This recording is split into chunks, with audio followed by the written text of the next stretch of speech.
ಬೆಂಗಳೂರಲ್ಲಿ ಮತ್ತೊಂದು ಲವ್ ಜಿಹಾದ್ ಪ್ರಕರಣ. ಮದುವೆಯಾಗೋದಾಗಿ ನಂಬಿಸಿ ಹಿಂದೂ ಯುವತಿಗೆ ಮೋಸ ಮಾಡಲಾಯಿತು. ಹಿಂದೂ ಯುವತಿಯ ಜೊತೆಗೆ ಲವ್ ಮಾಡಿ ಮುಸ್ಲಿಂ ಯುವತಿಯ ಜೊತೆ ನಿಶ್ಚಿತಾರ್ಥವನ್ನ ಮಾಡಿಕೊಂಡಿದ್ದಾನೆ. ಇದೀಗ ಬೆಂಗಳೂರಲ್ಲಿ ಮತ್ತೊಂದು ಲವ್ ಜಿಹಾದ್ ಪ್ರಕರಣ.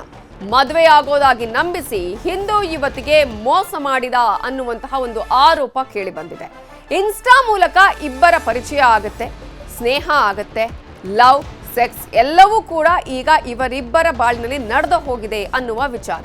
2024ರ ಅಕ್ಟೋಬರ್ 17ರಂದು ಒಬ್ರಿಗೊಬ್ಬರ ಪರಿಚಯ ಆಗುತ್ತೆ. 2024ರ ಅಕ್ಟೋಬರ್ 30ರಂದು ಥಣಿಸಂದ್ರದ ಮಾಲ್ ಅಲ್ಲಿ ಭೇಟಿ ಆಗ್ತಾರೆ. ಪ್ರೀತಿ ಪ್ರೇಮದ ಮೆಸೇಜ್ ಮಾಡಿ ಈ ಯುವಕ ಆಕೆಯನ್ನ ನಂಬಿಸಿದ್ದಂತೆ. ದಾಸರಹಳ್ಳಿಯ ಖಾಸಗಿ ಹೋಟೆಲ್ನಲ್ಲಿ ಲೈಂಗಿಕ ಸಂಪರ್ಕವನ್ನ ಮಾಡಿದಾನೆ. ಆ ಸಂದರ್ಭದಲ್ಲಿ ಮದುವೆಯಾಗೋದಾಗಿ ಆತ ನಂಬಿಸಿದ್ದಾನೆ. ಆ ರೀತಿಯಾಗಿ ನಂಬಿಸಿ ಆಕೆಯ ಜೊತೆಗೆ ಪದೇ ಪದೇ ಲೈಂಗಿಕ ಕ್ರಿಯೆಯನ್ನ ಮಾಡಿದಾನೆ. ಮೊಹಮ್ಮದ್ ಇಶಾಕ್ಗೆ ಬೇರೆ ಹುಡುಗಿಯರ ಸಂಪರ್ಕವೂ ಇದೆಯಂತೆ. 2025ರ ಸೆಪ್ಟೆಂಬರ್ 14ರಂದು ಮುಸ್ಲಿಂ ಯುವತಿಯ ಜೊತೆಗೆ ಎಂಗೇಜ್ಮೆಂಟ್ ಮಾಡ್ಕೊಳ್ತಾನೆ. ಆ ಸಂದರ್ಭದಲ್ಲಿ ಪ್ರಶ್ನೆ ಮಾಡಿದಾಗ ಈತ ಕೊಲೆ ಬೆದರಿಕೆ ಹಾಕಿದ್ನಂತೆ. ಈ ಮೊಹಮ್ಮದ್ ಇಶಾಕ್ ಕೊಲೆ ಬೆದರಿಕೆ ಹಾಕಿರೋದ್ರ ಬಗ್ಗೆ ಇದೀಗ ಆರೋಪ ಕೇಳಿ ಬಂದಿದ್ದು. ಎಂಗೇಜ್ಮೆಂಟ್ ವಿಚಾರ ತಿಳಿದಾಗ ಆ ಯುವತಿ ಪ್ರಶ್ನೆಯನ್ನ ಮಾಡ್ತಾಳೆ. ಆಗ ನಿನ್ನ ದಾರಿ ನೀನು ನೋಡ್ಕೋ ಅಂತ ಹೇಳಿದ್ನಂತೆ ಮೊಹಮ್ಮದ್ ಇಶಾಕ್.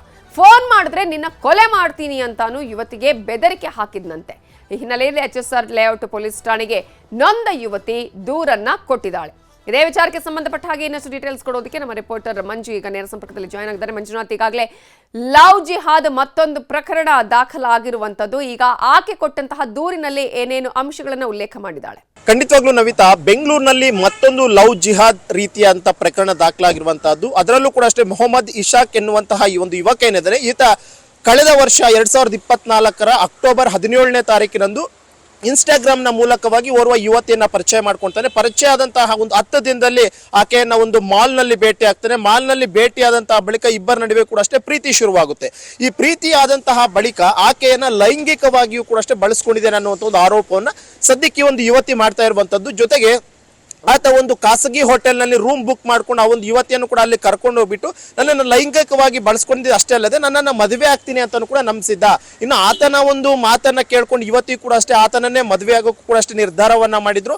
ಅದರಂತೆ ಹುಡುಗನು ಕೂಡ ಅಷ್ಟೇ ಅವರ ಮನೆಯವ್ರ ಜೊತೆ ಮಾತುಕತೆಯನ್ನ ಮಾಡ್ತೀನಿ ಅಂತಾನು ಕೂಡ ಹೇಳಿದ್ದ. ಇದಾದಂತ ಬಳಿಕ ಸಡನ್ ಆಗಿ 2025ರ ಸೆಪ್ಟೆಂಬರ್ನಲ್ಲಿ ಆ ಒಂದು ಯುವಕನಿಗೆ ಮುಸ್ಲಿಂ ಯುವತಿಯ ಜೊತೆ ಎಂಗೇಜ್ಮೆಂಟ್ ಕೂಡ ಅಷ್ಟ ಆಗುತ್ತೆ.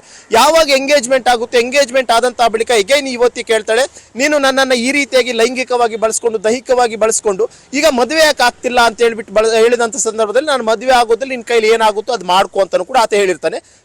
ಇದಂತ ಬಳಿಕ ಕನ್ವಿನ್ಸ್ ಮಾಡೋದಕ್ಕೆ ತುಂಬಾ ಪ್ರಯತ್ನವನ್ನ ಮಾಡ್ತಾಳೆ. ಯಾಕಂದ್ರೆ ಈ ರೀತಿಯಾಗಿ ನನ್ನನ್ನ ವಂಚನೆ ಮಾಡುವಂಥದ್ದು ಎಷ್ಟು ಮಟ್ಟಿಗೆ ಸರಿ ಅನ್ನುವಂಥ ನಿಟ್ಟಿನಲ್ಲಿ ಕೂಡ ಅಷ್ಟೇ ಆಕೆ ಕನ್ವಿನ್ಸ್ ಮಾಡಕ್ಕೆ ಮುಂದಾಗ್ತಾಳೆ. ಆದ್ರೆ ಯುವಕ ಯಾವುದಕ್ಕೂ ಕೂಡ ಒಪ್ಪೋದಿಲ್ಲ. ಬದಲಾಗಿ ಈಗ ಯುವತಿ HSR ಲೇಔಟ್ ಪೊಲೀಸ್ ಸ್ಟೇಷನ್ ಅಲ್ಲಿ ಹೋಗಿ ಒಂದು ದೂರನ್ನ ಕೊಟ್ಟಿರುವಂತದ್ದು. ನನ್ನನ್ನ ಪ್ರೀತಿ ಮಾಡಿ ಮದುವೆ ಆಗ್ತೀನಿ ಅಂತ ಹೇಳಿ ನಂಬಿಸಿ ಮೋಸ ಮಾಡಿದ್ದಾನೆ, ಜೊತೆಗೆ ಲವ್ ಜಿಹಾದ್ನ ರೀತಿಯಲ್ಲಿ ನನ್ನ ಮಾಡೋದಕ್ಕೆ ಮುಂದಾಗಿದ್ದ ಅಂತ ಹೇಳ್ಬಿಟ್ಟು ಈಗಾಗಲೇ ಒಂದು ದೂರನ್ನ ಕೊಟ್ಟಿದ್ದಾರೆ.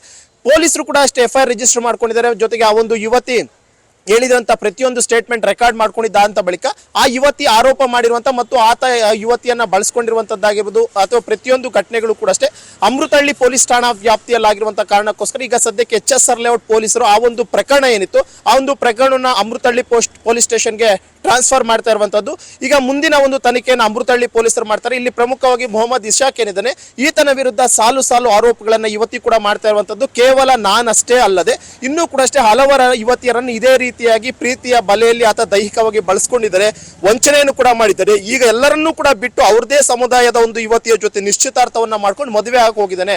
ಆ ಕಾರಣಕ್ಕೋಸ್ಕರ ನನಗೆ ಆದಂತ ಅನ್ಯಾಯ ಯಾರಿಗೂ ಕೂಡ ಆಗಬಾರದು ಅಂತೇಳಿ ಇವತ್ತು ಈಗಾಗಲೇ ಒಂದು ದೂರನ್ನ ಕೊಟ್ಟಿದ್ದು ಸದ್ಯಕ್ಕೆ ಮೊಹಮ್ಮದ್ ಇಶಾಕ್ಗೋಸ್ಕರ ಪೊಲೀಸರು ಕೂಡ ಅಷ್ಟೇ ಹುಡುಕಾಟವನ್ನ ಆರಂಭ ಮಾಡಿದ್ದಾರೆ. Navitha, thank you Manjunath details.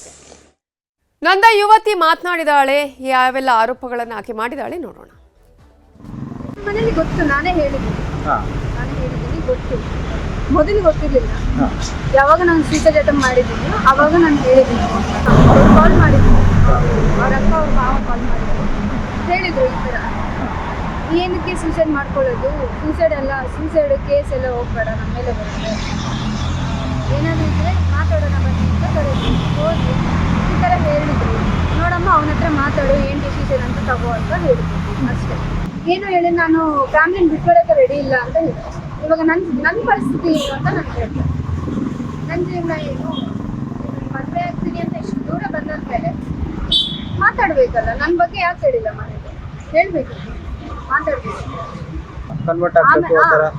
ಅದು ನಾನು ಹೇಳಿದ್ರೆ ಯಾಕೆ ಹಿಂಗೆಲ್ಲ ಮೋಸ ಮಾಡಿದ್ಯಾ ಅಂತ ಕೇಳಿದ್ದಕ್ಕೆ ಅವಾಗ ಹೇಳಿದ್ದೆ. ಅವ್ರನ್ನ ಅವ್ರ ಭಾವ ಎಲ್ಲ ಬಂದು ಕನ್ವರ್ಟ್ ಆಗಬೇಕು, 40 days ಟೈಮ್ ತಗೊಳುತ್ತೆ.